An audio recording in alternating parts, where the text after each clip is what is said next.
Good evening and Merry Christmas. Thank you.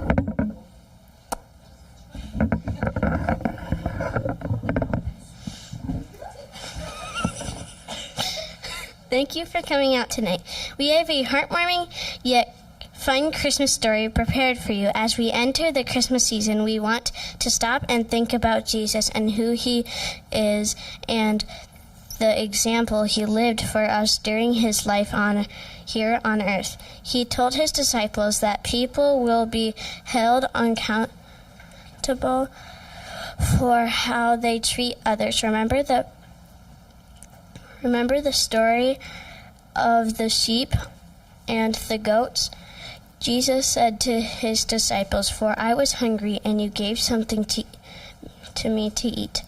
I was thirsty, and you gave me a drink. I was a stranger, and you looked after me. I was in prison, and you came to visit me." He was telling them that we treat Jesus himself the way we treat others. As you enjoy the play tonight, please listen to the theme that Jesus wants us to remember. Stand with us and sing 121, Go Tell It on the Mountain, verse 1.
Bow your heads and let us have prayer. Dear Jesus, thank you for this day. Please help this play to go well, and thank you that lots of people got to come to it. And please help that we have a safe drive home and that we... Amen.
Florence and Myrna are roommates at Elmwood Nursing Home in Southern California. Myrna used to live in Idaho with her 4 children and their families, but her arthritis couldn't handle the cold winters anymore, and so after she had a heart attack, her family decided it was best to have her go live near her sister in Southern California. Florence used to be an actress. She never married and never had any children.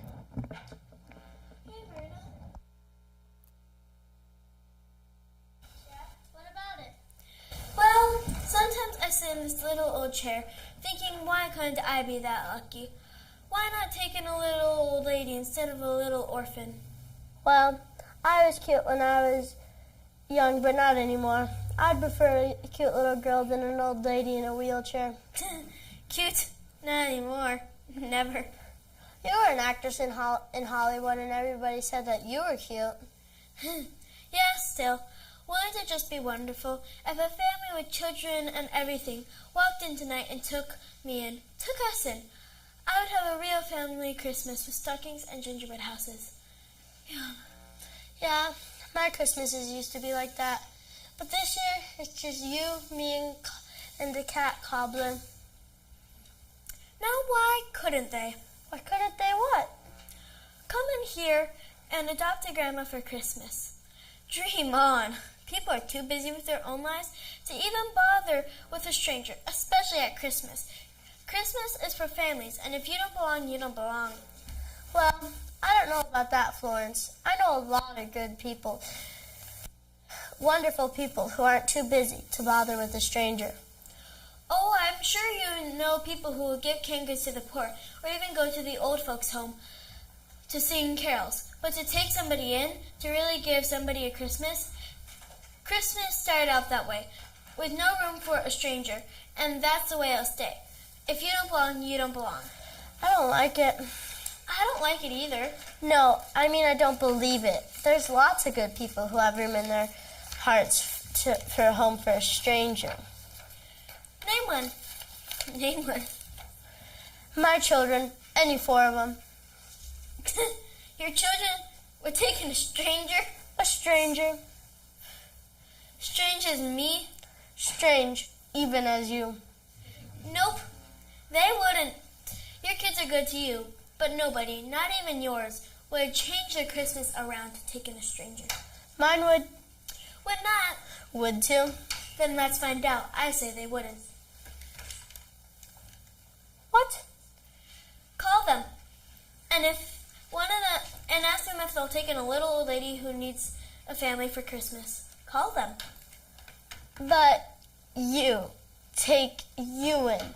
Clear out in Idaho Falls? How could they do that? No, not me. A little old lady out in Idaho Falls. But I don't know a little old lady in Idaho Falls. We'll make one up. And if any one of them calls and says yes, then that'll just be about as good as if they took me in.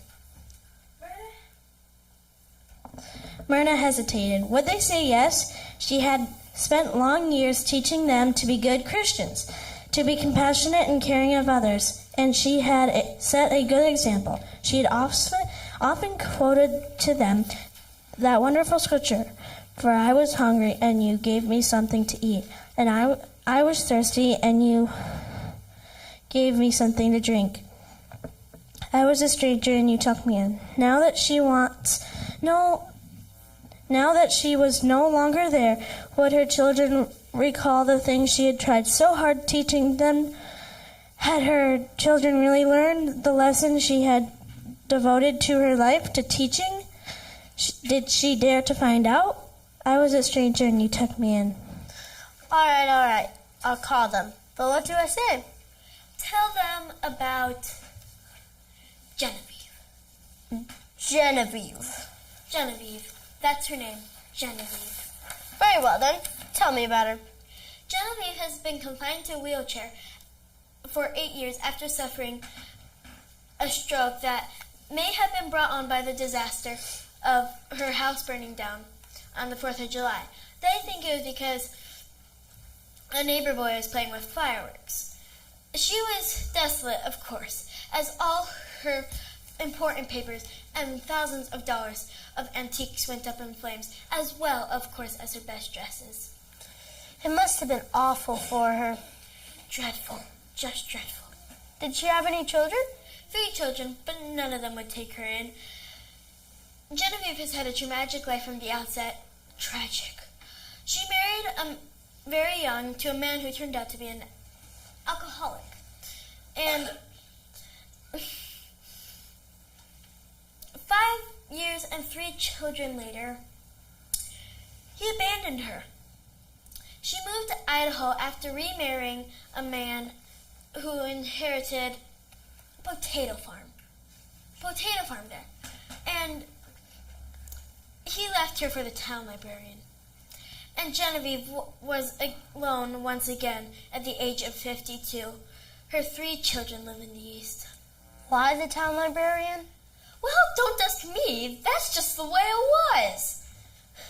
And now, as Christmas approaches, Genevieve's fondest wish, perhaps her dying wish, is to spend that day with a family, to have a real family Christmas. But nobody will have it. Nobody will take her in. Yes, they will. Richard, my oldest son, Richard, he'll take her in for Christmas. Go on. I've never lied to my children before. There isn't a Genevieve, you know. Isn't there? Isn't Genevieve anybody who needs a Christmas and won't get one? Myrna had to do it now. She had to do it for Florence, who needed to know that there was someone who would take her in for Christmas. But more than that, she needed to do it for herself. She needed to know that her children had learned what she had tried so hard to teach them. Had they learned? Would they say yes? Have I told you about Richard? 3 times a week, Myrna. Richard is my oldest, and there's something very special about the relationship of a mother to her oldest child. In fact, when I had my heart attack, he called the very next hour to see what was the matter. He's a high school principal and has 4 children. 4? And into that crowd, he'll take in one more, a stranger. If I ask him to, I think Richard would do anything in the world that I ask him to.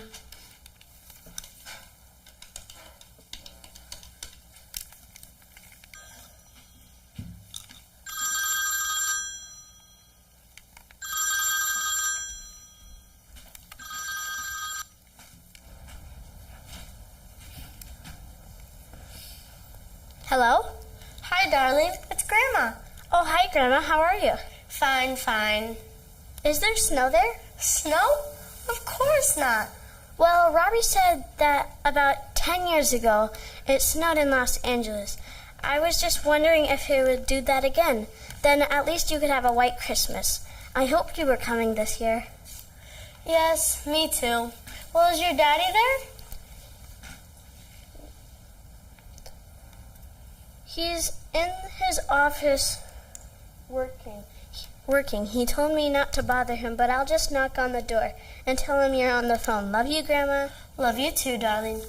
That's Julie. Such a sweetheart. You should hear her play the piano. Mother? Hello, Richard. How are you? Everything okay? Yes, fine, fine. And you?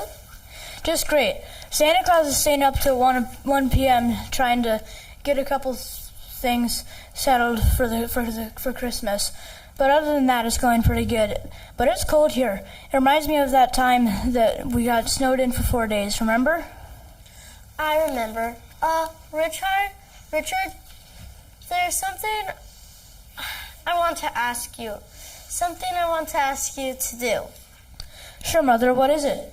Well, there's this woman in a rest home right there in Idaho Falls, Maple Heights Convalescent. She's sort of a friend of mine. I mean, I haven't actually met her, but, hang on. How do I know Genevieve? You've been writing your pen pals. Richard, we've been corresponding, Genevieve and I. That's her name, Genevieve Christensen. And we've gotten to be very close. Genevieve has had a tragic life, just tragic. And more than anything else in the whole world, Genevieve would like, before she dies, to have a real family Christmas. You know, the kind we always have.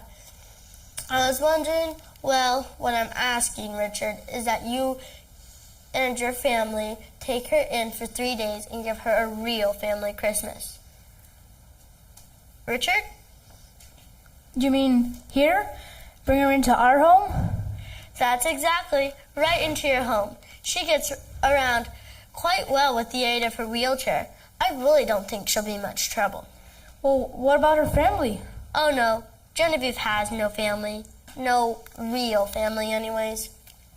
Mother, could you hang on for a minute? I need to speak to Rosemary about this. Yes, dear. He's talking it over with Rosemary, a lovely lady indeed.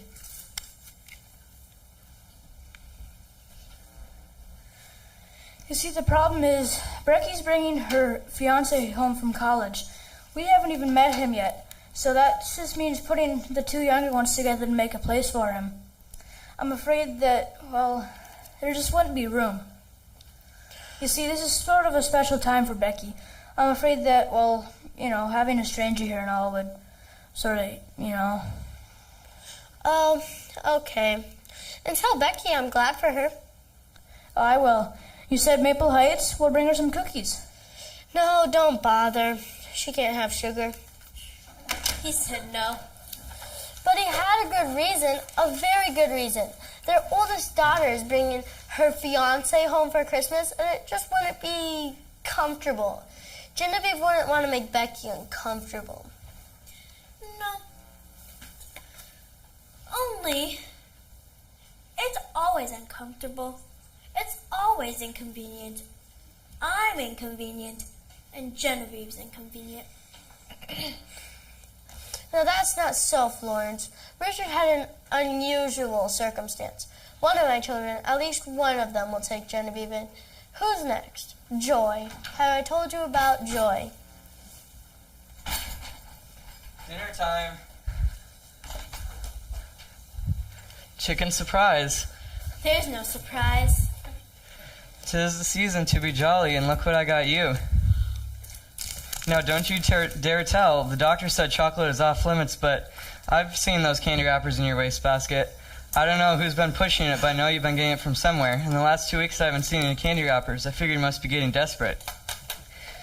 And I even got one for you, even though I know you're not as much of a chocoholic as some names we could mention. Why, thanks, Ron. I will indulge tonight. After chicken surprise and salad and bread and milk. Promise? Promise.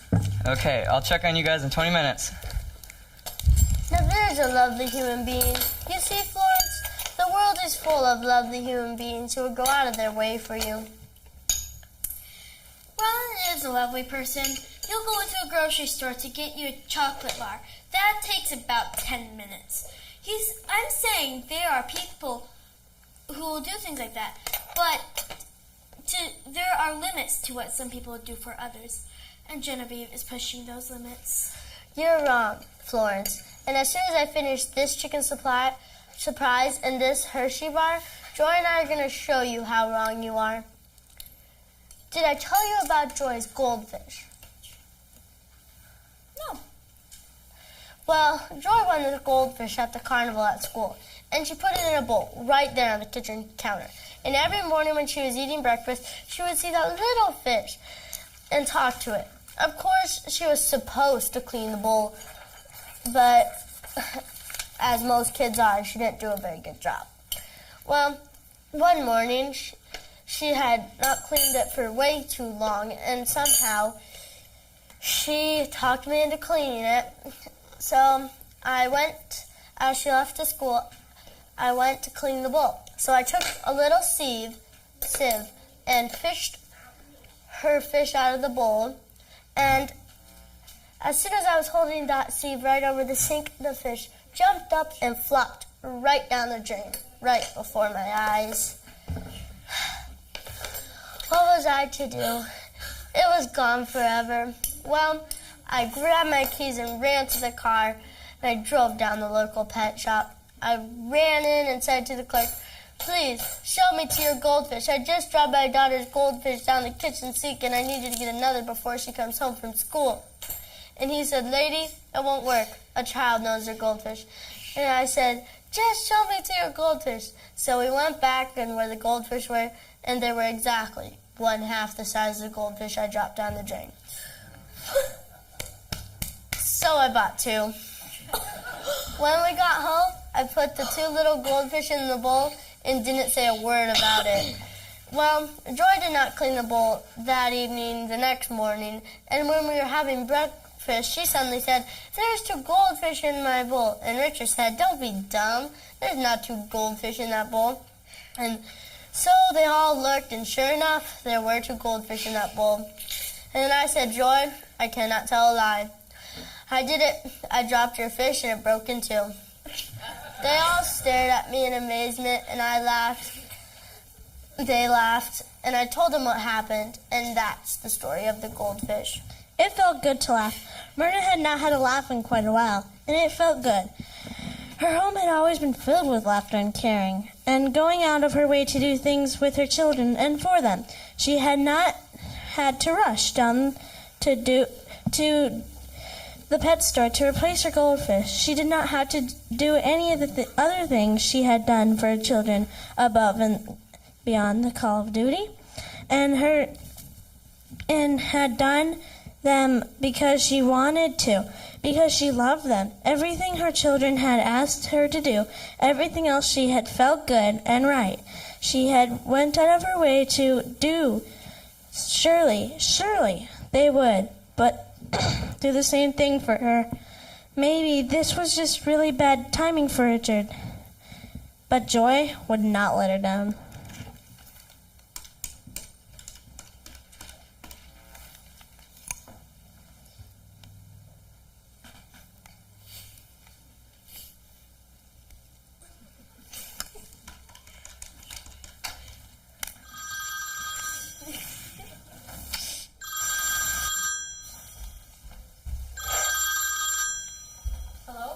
Hello?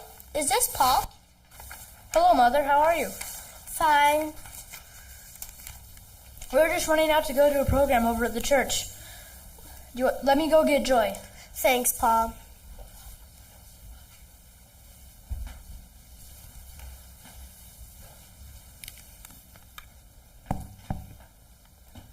Hello? Are you all right, Mother? Yes, I'm fine. Are you sure? I'm fine, only... Only what, Mother? Have you had another heart attack again? No, Joy. I need something. I need you to do me a favor. Yeah? Not for me, really. For somebody else. For Genevieve. She's a friend of mine who lives in a rest home not far from you in Idaho Falls. She's 85 years old and won't have many more Christmases. And she has a very sad life. And she wants very much to spend one Christmas with a real family. Genevieve is a lovely person, and I want to give her a present this Christmas. I want to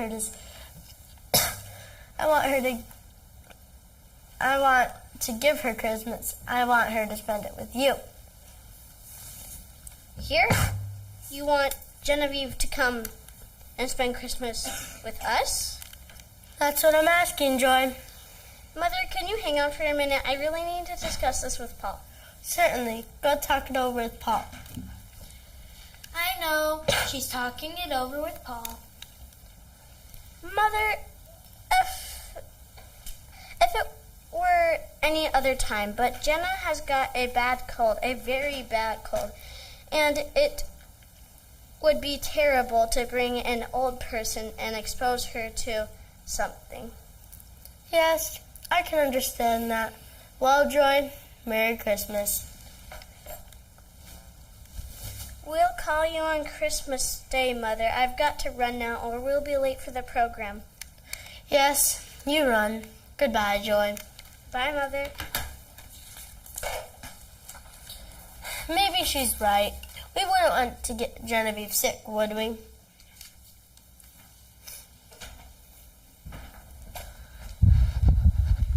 Good girls.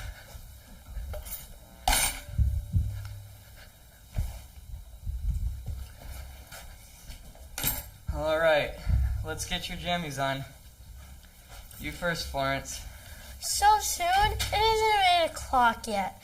We need a few more minutes to make some important phone calls. Oh, Just all right. another half hour, please. Just because it's Christmas, I'll do everybody first and then you, okay? Okay.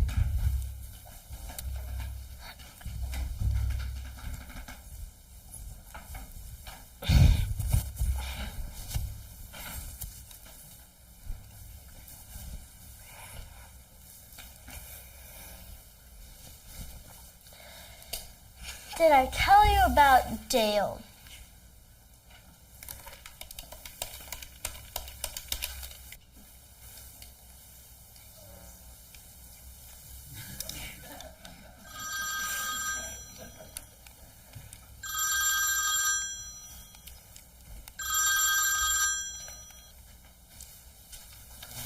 Hello?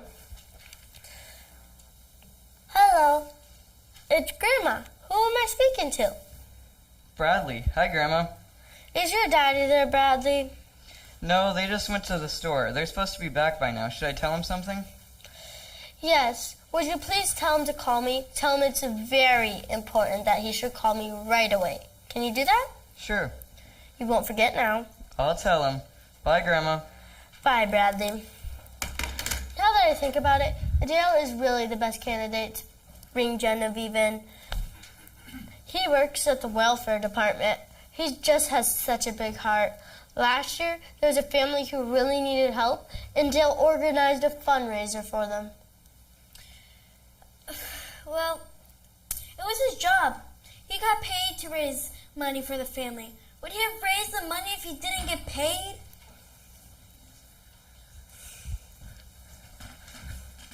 Bedtime.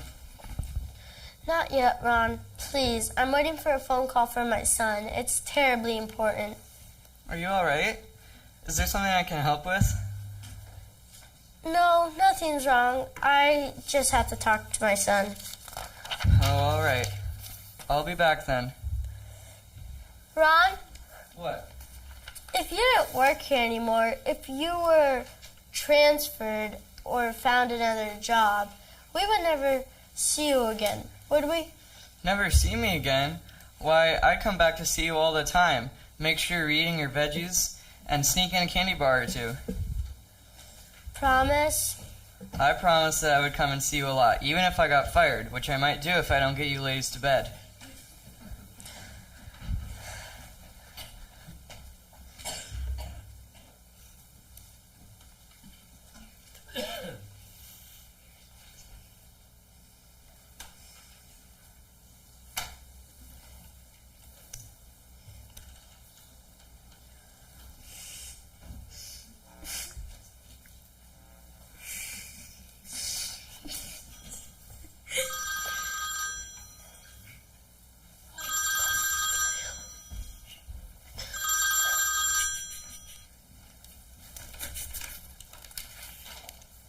Mother, are you alright? I'm fine. How are you, Dale? Okay, but I was worried. Bradley said it was important. Is there something wrong? Oh, no. No, not with me. I mean, there is something. It's Genevieve. Who? She's at Maple Heights Convalescent Home. They're in Idaho Falls. We've been corresponding for some time, and she's just one of the loveliest people you'd ever want to meet. But she's terribly lonely. She just wants to experience a real family Christmas. Just a real one before she dies. Could you take her into your home, family, for a family Christmas? Here? You want me to bring her here for Christmas? Would you, Dale? It would mean so much to me. You're serious? A woman you haven't even met? Well, yes. Just do for her what you would do for me. I won't be there. You just let her take my place. Well, Mother, you see, I feel really bad about this, but it just wouldn't be possible. Marta has had a really terrible time these last couple of months. Oh, you didn't tell me about that. Well, she's been having headaches and things at her job aren't going well. Putting this kind of strain on her, I just don't know. Christmas is already a challenge just by itself. Mother, you know I'd love to do anything for you, anything I could, but this is just something that I can't. Mother, Are you there? Well, thanks anyways, Dale. Nice to talk to you. I'll call you on Christmas, Mother. What would be the best time for you?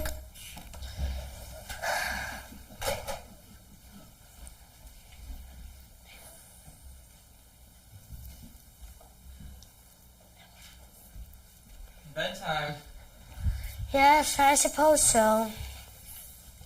Both as Florence and Myrna lay in bed, neither one of them could fall asleep because they were so worried about poor old Genevieve, all alone for Christmas. Florence, now that I think about it, Susie really is the best one to take in Genevieve. When her and her twins were on a walk back home from school, they found this little bird and they nursed it back to health. If she would do that for a little bird, I think she'd take Genevieve in. Maybe so. There was one hope left. Susie. First thing in the morning, even before Ron came with their breakfast trays, Myrna would call Susie, her baby, always her sweet baby. Susie could not say no. Susie would take Genevieve in. Holding this thought close to her like a comforter blanket, Myrna slept.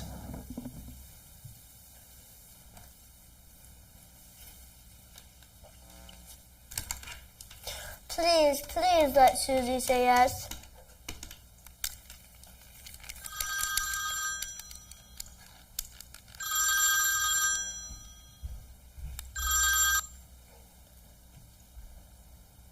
Hello? Good morning, Susie. Mother, how are you? Fine, Susie. And you? Oh, Mother, you should see our tree. It's never been so beautiful this year. Susie, I need your help. What is it? I need you to take a friend of mine for Christmas. Her name is Genevieve. She lives right in a home next to you in Idaho Falls. She has no family and wants more than anything in the world to spend possibly her last Christmas with a real family, with children and stockings and gingerbread houses and everything. She's never had that joy before. Just let her be the grandma this year. Susie, let her take my place. Give her a Christmas that will let her die happy. Susie? Mother, I need to think this for a minute. Can you call back? No, Susie. Just tell me now, yes or no. She'll hardly be any trouble at all. But wouldn't she be awfully uncomfortable with strangers? She'd love it, believe me. She'd love it. It just isn't a good time. The timing's all wrong, Mother. Maybe we could do it next year? I'm quite sure we could do it next year. I'd planned for it. Susie, darling, she won't be with us next year. She won't? No, she's fading fast. Oh, Mother, I wish I could. Believe me, I wish I could, but I just can't. Please try to understand, Mother. Well, have a happy Christmas. I'll talk to you soon, Mother. Yes. Goodbye, Susie. Goodbye.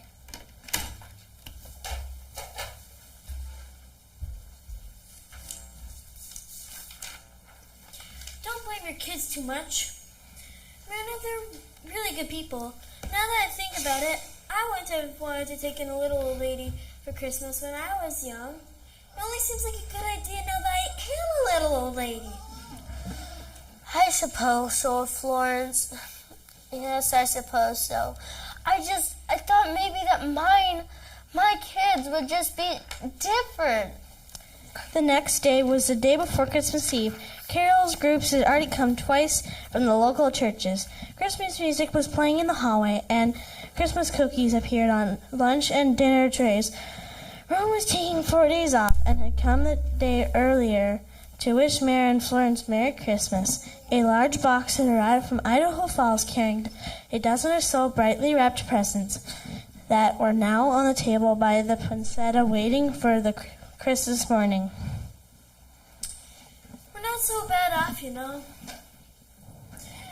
there's lots who are worse off than we are. I suppose. Myrna didn't say it. She just thought it. Genevieve, who would not have one present to open at all. They agreed not to mention her again, but it was just too painful. Myrna tried not to think about her either, but it didn't work. That was just all she did, think about her children, and listen to all the good excuses. Excuses were valid. The timing was just wrong. It had been too much to ask, but that phrase kept repeating over and over and over in her mind, like the tunes in a hallway. I was a stranger, and you took me in. As Myrna drifted in and out of sleep, the sounds of the rest home played through her mind. The clink of dishes and trays and squeak of rubber shoes on the tile floor, the voice of an old woman calling down the hall for a nurse, and now another sound, young voices, saying, "Merry Christmas, Mother." Myrna knew she was asleep. She had dreamed several times in the last week about Christmas back at home, but the voices sounded so real. She opened her eyes. Perhaps she was dreaming.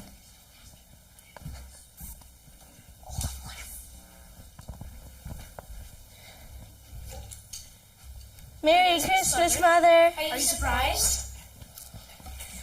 The kids made us promise to not tell you. We've been planning for months. We rented a huge house by the beach, and you can see the ocean from the window. We're all going there, and we're staying there for a whole week. That's right. We decided to take all of our vacations now instead of during the summer. Who wants Christmas in Idaho Falls when you can have a Christmas here with a little sunshine? You're here? You're all here? Well, not quite all of us. Richard will be here tomorrow.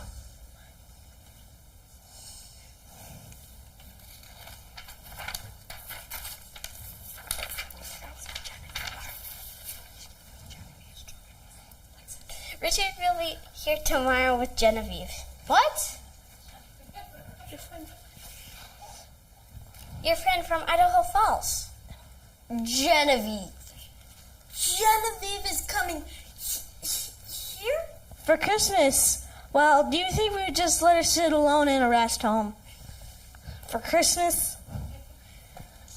Genevieve is coming here for Christmas? Well, I'll admit we were having a little trouble locating her. We couldn't find a Maple Heights convalescent in Idaho Falls, but we did find a Maplewood pretty close nearby. But they didn't have a Genevieve Christensen, but they did have a Geneva Christopherson, so we figured that's what you meant.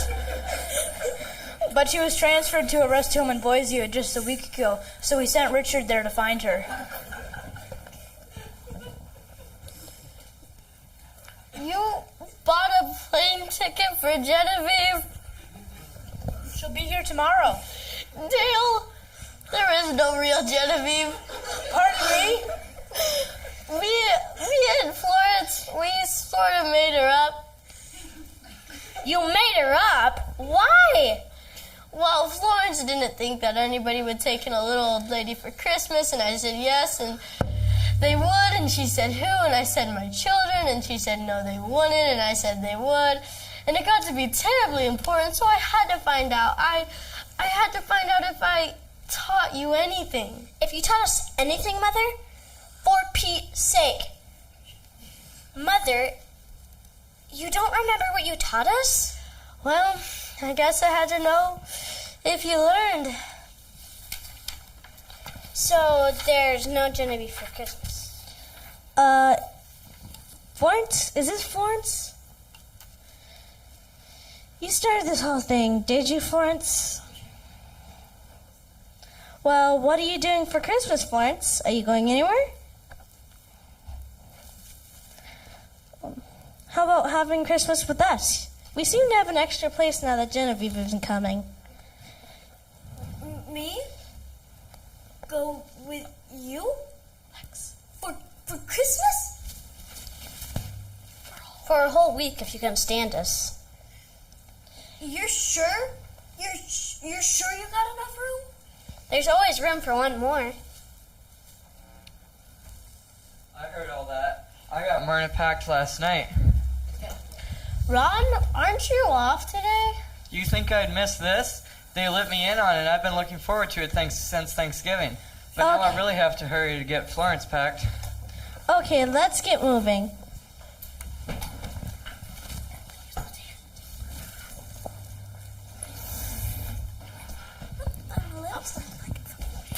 Susie, remember to grab the candles in the gingerbread house. Okay. Gingerbread house? We're having a gingerbread house? Of course we are.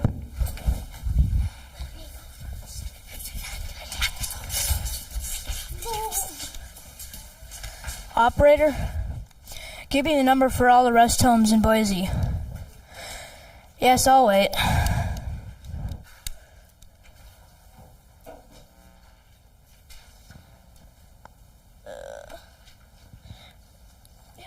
Mary smiled as she left down the hall of the restroom. She smiled at the tree in the lobby, donated and decorated by the 5th grade school children down the street. She smiled at the strains of Silent Night as they came softly through the intercom.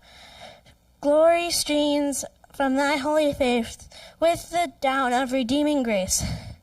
And she had smiled at a voice, a long ago and faraway voice that was closer than it can ever get.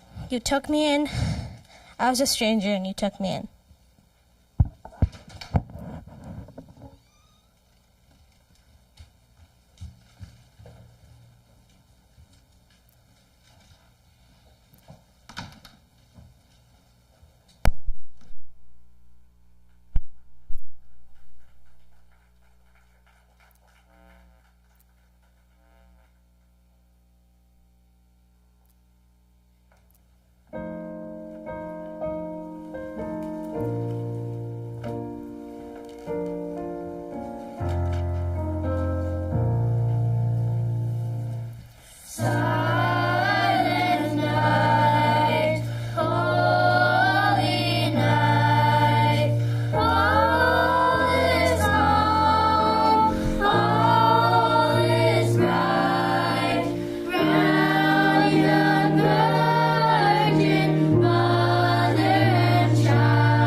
Amazing, right?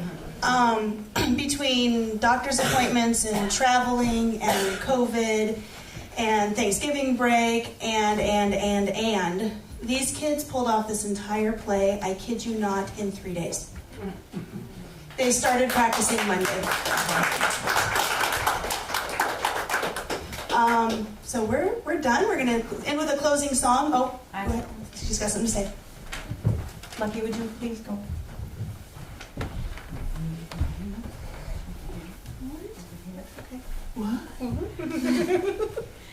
Most of you don't know, well, maybe you do know, but we were all sick, like for a week and a half. I mean, we missed a lot of school. There was somebody that was worrying constantly about this program. She slept, ate, and breathed this program. She wrote the play. And so I want to honor Sarah and the hard work she has put in as the teacher and the care that she puts into these children each and every day. And so I want to give a hand to Sarah and tell her and just remind you that she works really, really hard for these kids. And so we want to honor her today also. So.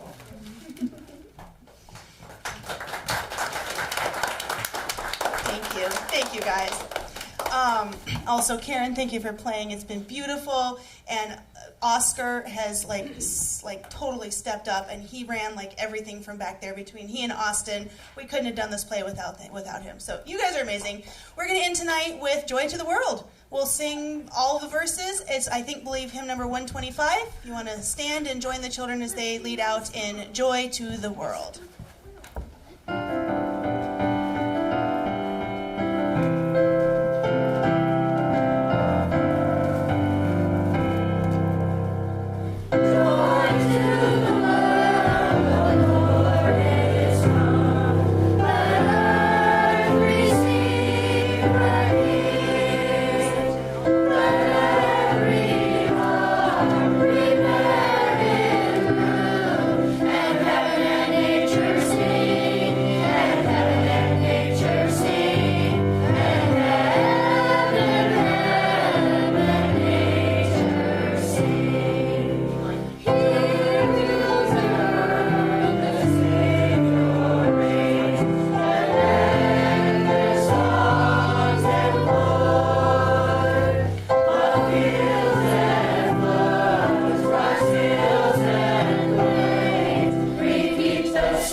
us for a reception. And yet another thanks goes out to Jan and Kelly for the amazing reception you're about to enjoy. Bow your heads for prayer with me. Jesus, we thank you so much for the Christmas season. We thank you for the example that you set for us. I was a stranger and you took me in. Please help all of us to remember that and to live the life here that you set the example for us. We thank you for everything that you have done for us. We thank you for this school, for this church, for this community, and for these children.